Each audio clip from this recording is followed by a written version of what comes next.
నీ ధనము నిన్ను కాపాడగలదా? ఒకానొక సమయంలో ముత్యములు, రత్నములు వ్యాపారం కలిగిన ఒక వ్యాపారవేత్త వాటిని తీసుకుని ఎడారిలో ప్రయాణం చేస్తున్నాడు. ఆ విధంగా ప్రయాణం చేస్తూ చేస్తూ కొంచెం దూరం వెళ్ళేసరికి తాను తెచ్చుకున్న నీళ్ళన్నీ కూడా అయిపోయాయి. దాహంతో అల్లాడిపోతున్నాడు. ఈ లోపల ఒక నీటి పంపు కనిపిస్తే పరుగు పరుగున వెళ్ళి చూసేసరికి అక్కడ ఒక చిన్న బోర్డు మీద ఈ విధంగా వ్రాసి ఉంది. చిన్న మగ్గుతో కొన్ని నీళ్లు పోసినట్లయితే మీకు కావలసినన్ని నీళ్లు వస్తాయి.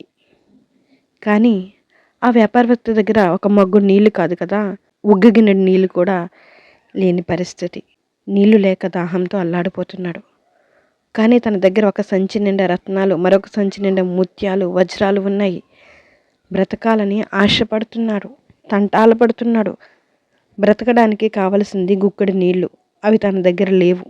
కానీ కష్టపడి సంపాదించిన ముత్యాలు, వజ్రాలు అన్నీ ఉన్నాయి.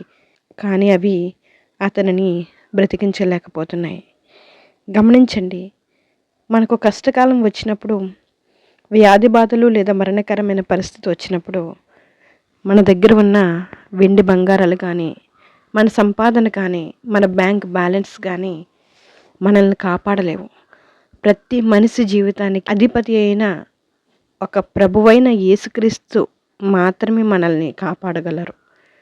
దేవునితో సంబంధాన్ని పోగొట్టుకొని ఈ లోకంలో సంబంధాన్ని పెనవేసుకుని మనం సాధించేది ఏది కూడా లేదు. ఒక భక్తుడు అందుకే ఇలా ప్రార్థన చేస్తున్నాడు.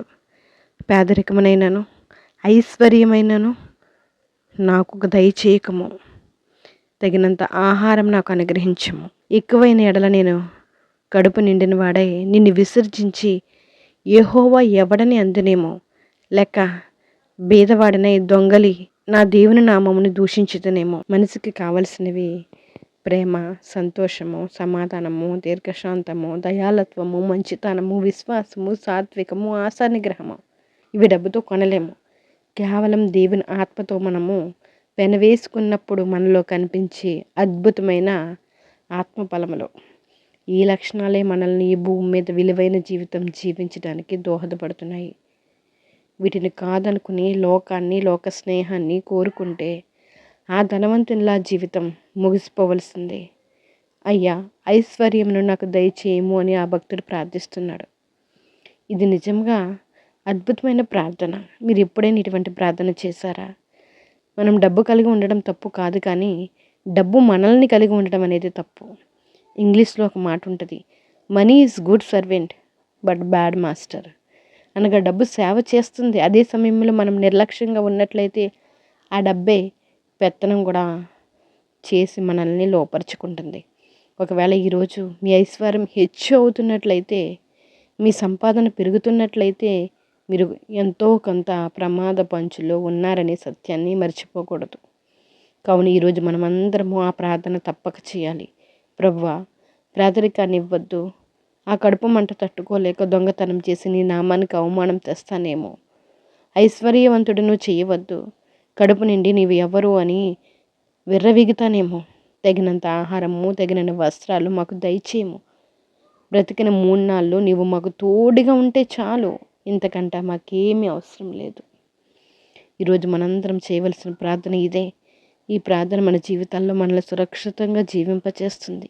మరియు కోరదగినదిగాను చూడముచ్చటైనదిగాను నాకు కనబడినది ఏదనగా, దేవుడు తనకు నియమించిన ఆయుష్కాలములన్నీ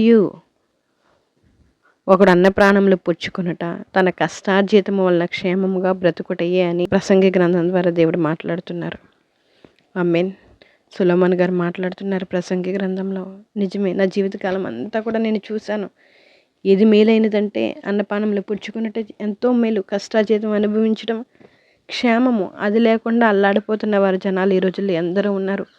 కష్టపడుతున్నారు, కష్టార్జితాన్ని అనుభవించలేకపోతున్నారు. కడుపు నిండా తినలేని పరిస్థితులు కూడా చాలా ఎక్కువైపోతున్నాయి.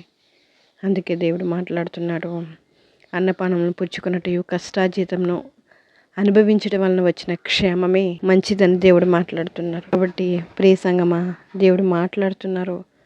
మనం దేని గురించి ఎక్కువగా ఆలోచిస్తున్నాము? మొదటగా అందరం కూడా ఒకటి జ్ఞాపకం చేసుకుందాం. మనం దేని కొరకు ఆరాటపడుతున్నాం? ఏది శాశ్వతమైనది కాదు. దేవుని ప్రేమ మాత్రమే మనకు శాశ్వతమైనది. బ్రతికిన ఈ రోజులన్నీ కూడా దేవుడు మనకు తోడుగా ఉంటే చాలు. అంతకు మనకి ఏమీ అవసరం లేదు. అంతకు మించి మనకి ఏమీ అవసరం లేదు. దీన్ని బట్టి మనం ప్రార్థిద్దాం. జీవం కలిగిన దేవానికి వందనాలు, స్తోత్రాలయ్యా. ఈ ఉదయకాలం నేను మీరు మాట్లాడుతున్నారయ్యా. ఐశ్వర్యమైనను పేదరికమైనను మాకు దయచేయవద్దు. కేవలం మీరు మాకు తోడుగా ఉండండి చాలు. అదే మాకు మేలు. మా కష్టార్జితం అనుభవించడమే మాకు క్షేమము. మేము కడుపు నిండా తినడమే మాకు మేలని మీరు మాట్లాడుతున్నారు ప్రభా. ప్రతి ఒక్కరమునైనా దేని కొరకు ఆరాటపడుతున్నామనైనా మమ్మల్ని నైనా మీరు మరలా ఒక్కసారి జ్ఞాపకం చేసుకున్నందుకు మీకు స్తోత్రాలయ్యా. తండ్రి మీకు వందనాలు. ఉదయకాలంలో మీరు మాట్లాడారు ప్రభా. మేము దేని కొరకు ఆరాటపడుతున్నాం, మాకు ఏది కావాలని మీరు మాట్లాడి ఉన్నారు తండ్రి. నిజమే ప్రభా. నీ జనం నిన్ను కాపాడుతుందా అని మీరు ప్రశ్నిస్తున్నారు ప్రభా. మమ్మల్ని ఏది కాపాడలేదు ప్రభా. తండ్రి మీకు స్తోత్రాలు. మీరు మాకు తోడుగా ఉంటే మాకు అన్నీ ఉన్నట్టే ప్రభా. మీరు మాకు తోడుగా ఉండండి. మేము నిజమైన భక్తి మేము చేస్తూ నైనా తండ్రి దేవా మీకు వందనాలు. మీకు దగ్గరగా ఉండే కృప మీరు మాకు అనుగ్రహించండి. ఈ ఉదయకాలం ప్రార్థనలు ఏకీభవిస్తున్న ప్రతి ఒక్కరిని జ్ఞాపకం చేసుకోండి అయ్యా. వారికి కావలసిన కృపను అనుగ్రహించండి. చిన్న బిడ్డ మొదలుకుని వృద్ధుల వరకునైనా మీ కృపను అనుగ్రహించండి. అనేక మంది యవ్వన బిడ్డల విషయంలోనైనా మీరు నైనా మీ కృప అనుగ్రహించినందుకు మీకు స్తోత్రాలు. ఇంకా అనేక మంది నైనా డిఎస్సి రిజల్ట్ కోసం ఎదురు చూస్తున్నారయ్యా. అటువన్నీ కూడా జ్ఞాపకం చేసుకోండి. విదేశీ ప్రయాణాల కోసం మీ అందరూనైనా దైవ ప్రయత్నాలు చేస్తున్నారు. వారి ప్రయత్నాలు జ్ఞాపకం చేసుకుని మీ కృప అనుగ్రహించండి. అక్కడ జీతాలు లేక ఇబ్బంది పడుతున్న వారు మరి ఎందరో ఉన్నారు తండ్రి. వారిని కూడా జ్ఞాపకం చేసుకుని వారి జీతం విషయంలోనైనా మీరు సహాయం చేయండి. యవ్వన బిడ్డలను జ్ఞాపకం చేసుకోండి ప్రభా. బలహీనులను జ్ఞాపకం చేసుకోండి. బలపరచండి తండ్రి. ఆరోగ్యం లేకుండా ఇబ్బంది పడుతున్న వారిని జ్ఞాపకం చేసుకొని ఆరోగ్యాన్ని అనుగ్రహించండి. గర్భఫలం కోసం ఎదురు చూస్తున్న బిడ్డలను జ్ఞాపకం చేసుకోండి ప్రభు. మీకు వందనాలు. గర్భం ఇచ్చిన బిడ్డలకు నెల నిండేంత వరకు మీకు ఆపుదల కృప అనుగ్రహించండి. చంటి బిడ్డలను జ్ఞాపకం చేసుకోండి. బాలింతలను జ్ఞాపకం చేసుకోండి ప్రభు. మీకు వందనాలు. స్కూల్కి వెళ్తున్న బిడ్డలకనైనా దేవా మీకు ఆపుదలు అనుగ్రహించండి. మీ దేవదూతలు కావాలి ఉంచండి అయ్యా. మీ జ్ఞానంతో నింపండి ప్రభు. మీకు వందనాలు స్తోత్రాలయ్యా. ఈరోజు ప్రయాణాలు చేస్తున్న ప్రతి ప్రయాణాన్ని జ్ఞాపకం చేసుకోండి. ఈరోజు పుట్టినరోజులు పెళ్లి రోజులు జరిపించుకుంటున్న బిడ్డలను జ్ఞాపకం చేసుకోండి. దేవా మీకు వందనాలు. ప్రతి ఒక్కరు మీ యందు భయభక్తులతో జీవించినట్లు మీరు సహాయం చేయండి అయ్యా. మీరు మాకు తోడుగా ఉండండి. నిజమైన భక్తి మేము చేయనట్లు మీరు సహాయం చేయండి. అప్పులతో బాధపడుతున్న బిడ్డలను జ్ఞాపకం చేసుకుని అప్పుల నుంచి విడుదల దయచేయండి ప్రభా. మీకు వందనాలు. గృహాలు కట్టుకోవాలని ఆశపడుతున్నారు. అనేక మంది లోన్ కోసం ఎదురు చూస్తున్నారు. ఒక్కసారి మీ కృప అనుగ్రహించండి. సేవ చేస్తున్న ప్రతి సేవకుల్ని జ్ఞాపకం చేసుకుని మంచి ఆరోగ్యాలు దయచేయండి. వారి ప్రయాణాల్లో క్షేమాన్ని అనుగ్రహించండి. కడుతున్న మందిరాల విషయంలో మీరు సహాయం చేయండి. జరుగుతున్న ఉపవాస ప్రార్థనలు జ్ఞాపకం చేసుకోండి తండ్రి. మీకు వందనాలు. ప్రతి ఒక్కరిని మీ పాదాలకు అప్పచెప్తున్నాం. అందరి విషయంలో అద్భుతమైన కార్యాలు మీరే జరిగిస్తారని, సమస్త గంట మహిమా ప్రభావాలు మీరు పొందుకుంటారని ప్రభుని యేసు నామములో అడిగి వేడుకుంటున్నాం మా పరమ తండ్రి. ఆమెన్. Praise the lord.